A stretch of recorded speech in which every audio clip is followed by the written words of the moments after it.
TV so Adom TV so be dwumadi so dia we can say we Empire sa Canada pen so ja me di Enoch Kwesi Walanyo Wallace agudi catch back up the only nomenclature professor's degree in sports the Regina Wallace the nations presenter and medicine kunya ekono quantum coding model in sa Canada pen so biu e wo Ghana agudi ejao catch busuafo enamfofo oyere oma wo fasefo na mu kunu no mplanfo na se prof nya transe a ye de nkomo no 18 aba hye no so ma me se eye dwumaku efam se richoku omo na de eye dokodoko ya mo 18 sa ba fisa abire kodi no pa bia o breakfast no ma ne richoku eno show na bo ma start today no well richoku no ye oketwa wa dentem na afie obode a set mi ke bia no so betia boa e ma nkwala no so eni age ofie tem bia we shopping bia ma onsanka richoku na afie go ahead enjoy richoku na start today no right the Ghanaian way and ye de nkomo akran so 18 say jaw game park limited from paying for the chacha so nkwetwa sa ba na manfo dia edi no enya asem ketwa kra me se tutumika ma ne ntem se bia so sa betia sa ka bi na watime se di na de bia no oba eye Adom TV so a we hwe na paying for the draw no 18 sa by the draw about 3 times na 3 times I did draw 18 sa ba no when dia no pa betia de wia when dia wia so betia de nwumre ntime so ya na wa hye no so na do ho 18 sa jim se be betia boa emi nyina yasum 18 sa dwen first draw no eba 9 am na after second draw no 12 noon na after so kwa na last draw no 6 pm daily basis and omode sa draw ke si 18 sa ba amanfo dia aid ni hia ne se ukita phone all networks no betia type star 946 hash star 946 hash na odo ho 18 sa jim numbers no from 0 to 9 obetia sa to omohwe ne wo hanma ohwe bet na obetimi sampa se na charity ko hye emana obetimi atwen no na aboa amaniama etia kwedi ama omoden ada so odo ho betia sa jim chale let's play na afeye game no na afeye make some mula cash ga kudi ana ye kan ho asem me patcho obie ni ho a organ ho a wode chacha ho hye etimi aba ne hye na EBT game park limited fon hye mo dia bai omoden ada so on sabetia sa kan me so sa hye sunkun oni mu firi ngotwen fa onjim ana afe so to nso a na wode adwene ato chacha no ho nyesa ediwa wadwene betia bomutin so betia sa ahye etimi so ya na wa hye so dia mam nemum regulated by the Gaming Commission of Ghana wo na de san hye sunkun etua sa ba wo mo ta kira bo me na no penso yade nkomo no etua sa jao Chelsea a confirm hwese ne Mexico so Reece James as the club's new captain or ba behwa abo amaniama etia koi adiamom na hwemu dia na se Caesar Aspilicueta ono so etua sa tu na namo samai na nkoma wodo a no so etua sa pim no ana yedi ejawi Reece James and the new captain for Chelsea Bubuku no 147 appearances or joining the first team or graduate from Oma Academy in 2018. Reece James Jumedi kese wetwen se dia no so yabo fere kuma ana Oma Academy no be 6 years old and wetimi arise abebo captains amman of say so proud say wetimi abedu sampempen so be hwaboa emanyuma pa previous captains na ye no yama etiata to so ediama Chelsea Bubuku no if you offer any nchirem 19 tum Ghana komundia Honorable Yusuf Mustafa Minister for Youth and Sports and other also the native sanche mu ongoing works are air construction of air sites Boteman na Boteman na manfo be campaign for ahye se na Adom African Games a Ghana ye ba bedi makotene no eno ene one of the sites a between sa completing e dia boa e ma san hye so nkono so etimi akoye next year. As we are going, we have the software and we have the hardware. The hardware have to do with the construction of the facility. Those one has been awarded, they are public information.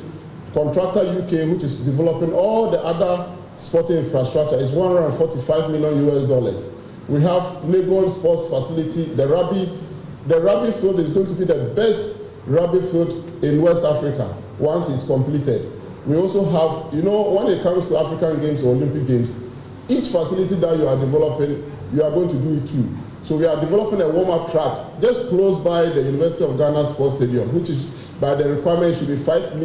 meters away from the main bowl. So everything that you are doing it twice. The swimming pool, for example, we have swimming pool in the Trust Emporium, but it doesn't meet the international standard. Why? Because you have no warm-up pool. So this time, once we finish the 10-lane competition pool will be a world-class swimming pool. And Swimming Federation, or now called World Aquatic Federation, can organize their World Championship in Ghana once this facilities is done. And we are in touch with the World Aquatic Federation to do so. And apart from that, the multipurpose hall we are going to develop once we finish all the other federations, indoor games, basketball, volleyball, handball, they will be organizing their championship. We will drive more traffic. That's why I said we are positioning Accra as the sports hub within the West Africa region. Minister for Youth and Sports Honorable Yusuf Mustafa and any Ojana Senfa Baltiman project no Sinyamia Duma ye swimming pool dia utum sampa the whole of West Africa bi aba bidware ha and into we enhyeso kokwa tim sampa enchebia no eno so ebetumi abaso yentinto mu enso e football nkomum dia coach yaw a champion a former player and rise through the ranks after retirement abe coach oboa emaniama etia koye de ama other footballers na nano ada yeko PM Congress na fe president edi tudwa se nipa mienu anase nyumasu ahudo mienu a wo mo ebo Ghana agudie fam no pa no eye coaches ana afi so kwa referees e okrum ha na so coach e champion se onde onje san komoni ntum coaches ne bikitikita certificate ne kwade ma so ebi nso wo ma wo mo ebo adwuma pa boa ema Ghana football development so etimi etumpon. I want to make say yenyina na yenya ade like yenyina na call camp yenyina anko camp obi yenim na e wo camp nti o target me say yenyina na yenya ade there I don't think say me ne wo mo nya adwen wo oni o mo nya adwen na wo sa ne o mo so nya adwen e ya adwen ana say nya adwen wo say ebi say ase coaching courses na mo ye wo pram no ase agro bi na mo because o ko ba o mo hye den hu enso anso eno so me coaching courses no e kire ye niam bebre but as a coach no e say won so tenase because now it's very easy because there are a lot of things e wo online obetumi esua it is what car now you don't drive the car or the car na kusi or now one day ube fa car na ube won say na ayesta bi ama until I believe say day in day out no yensu yesu anema bebre day in day out yensu yesu anema bebre and then coach so who are good players don't guarantee you say you'll be successful. Okay. So what I say, one thing and people don't understand is you can have a good players, but you won't be successful. Wow. Yes. You can have quality players. Quality players, but you won't target now open no. It be wrong. And there no one's no player bit me hiding injury or the bebo. Okay. Player bit me say or beba be cancel coach my say na. For example, the last turn in Omoko boy, you say one player say Oyarinti Ombo. Then later he came back or say Obebo. So these are some of the things it can also cause you because say maybe a player be no can say or known to me mbo. Na player never no can say afi me boa. They just say me am one chain. Who am I? Who am I? Until near bebre e will can cause the way no ba. Ube to me aye selection. Ube to me aye bibia be on. Coach yaw a champion and ne falidi Mrs. Avonyo atwen komo no cheche sana nema esie ko e coach mu but yentinto mu so media sporting club for Kachia Honorable George Mrekuduka a member of parliament for Takwa Nsuyum constituency na naboboa no ana media sporting club bubu ko ma qualify for FIFA Champions League e Africa no wo mo esue na ohwe ni dwumadi a wodi ana esne ni abere pass kwan bia so mbetia praprachiri kama na media sporting club stadium na no ada eye Goldfields for paying for e dey so ball fam so musia mom no etimi aba so na sebe a ebetia boma media so Africa ko mu koi no so no o metenya babi na o ma esi o ma kansie na o kyerese se bibia etimi tutum tudu padia o wora hyimu se media mafo bebo o second leg ewo CAF Champions League against New Africa no na stadium na ready no gidi pass wanhwa ehokwa anomobesi akan. Through your instrumentality, Goldfields is building 10,000-seater capacity stadium for us in Takwa. It is almost 90% complete, and we are hoping to play our second match in Takwa, our hometown. And we'll be asking for your blessing and your support. We are not going to disgrace you on the continent level, and we know you'll be with us. On that score, we say thank you very much for bringing a son like me up to be behind the team. As a president, we are also having a replica of the trophy with your name boldly inscribed on, and that will also be presented to you by the Deputy Sports Minister and the board chair.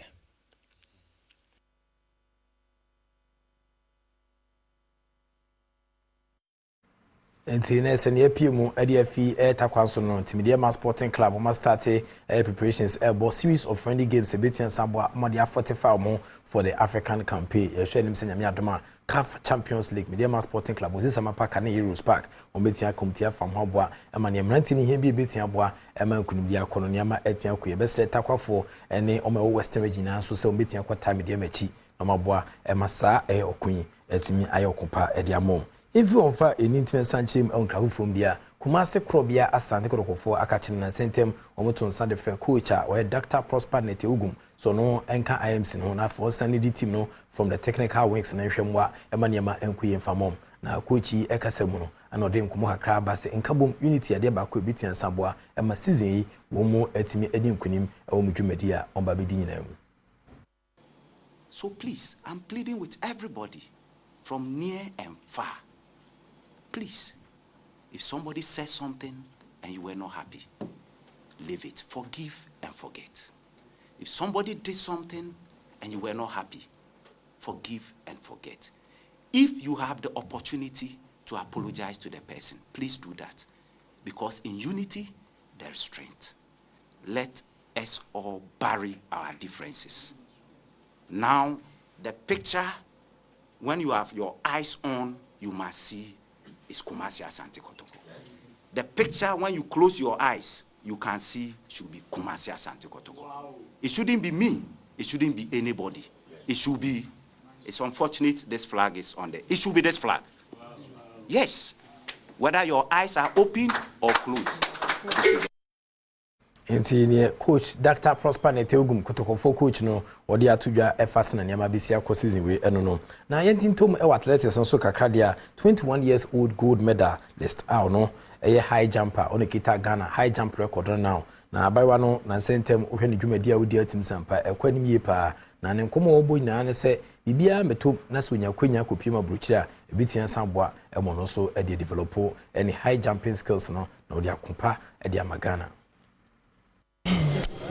I feel so happy and overwhelmed for the impressive performance I put up during the competition, even though it wasn't easy, but I put up my best. Actually, I'm much impressed to be one of the athletes going for that World Athletics Championship, because it's not anybody who has gotten this opportunity. So if I have gotten this opportunity, I have to use it well. So I'm very much impressed to be part of that team as well. Next year, I'm hoping I'll train very well and put up a best height, which will go further beyond what the height I've put in this competition. Actually, if the opportunity comes for me to go, I will go and continue my training there, because in Ghana there is lack of facilities, but outside there are more facilities and better facilities which will help enhance my performance, which will help me qualify or do a better height more than what I've done. Enti Rose Yebuano no na 2023 University Games itimeba so ewo Chengdu ewo China no ono aneba out as first. Western Nema Asia Kosa since the game no started and so established in 1992 no obi eni ho a wetin recorder e mo do to say Rose Yeboade nti o hwe nim se nyame adoma ono so kwanya ba Ghana ha de hwese ne Mexico so otu mrika o trainer de so ne mosia so onya aburuchiri kwa ebetia boa e ma ne dwumadi a odi no watimi atomo ncheneti wei ene ne emede etu mesrebo e wene ahokensi nkoma hodo amede ebre no hye no so mam say Game Park Limited for paying for say got the mula got the power and nti bomodian da so do obetua sa gym de bia no Adom TV so 9 a.m. 12 noon and at 6 p.m. so daily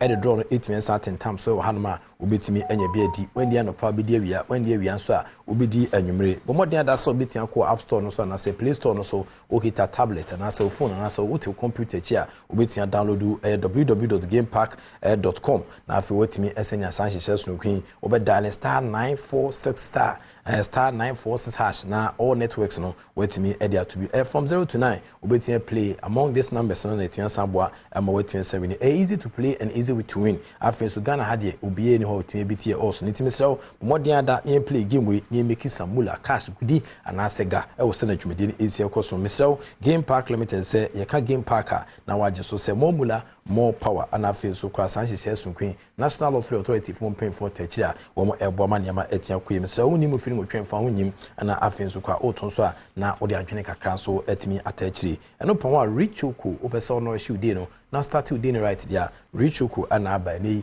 ura ba bia edidwa bia na wo ye shopping a ma richuku emo niamam ukofie nso na sɛ breakfast nso a richuku ebetua sambo so kins bi kwa na wanya na sɛ wo pɛ sɛ ya richuku ewuma ya na eboa ema niam etimi koye richuku bo no eda fempa yo ketwa wo ho ana yewo adantem ana afei obode na nkasa so ho ma oto so ebetua santanse ache assessment bag no wo modern ada sɛ wo sabetua ka bi na wa customize everyday nourishment no na go ahead and enjoy richuku na start with dinner right the Ghanaian way we mo and sponsors na omota achiri boa emena no penso de nkomo no so etwense jao me so esu de ya boa tema na eba in terms of entertainment de ha be de ha be doko ha be fren timsel ka kire busuafo ne nafofo oyere oma wo fasefo na ne ukuma omo ya so ne so mo ntanse na nkomo a ya boa tema de ba no ha be de timsel omodin ada so between san kan ho within the profit hiwala sa gudi catch back open am jirem of course evidence based presentation etimi jao erade entene ni ma onyo kese na wonyu fi bia de so ni fan ko bia de so the act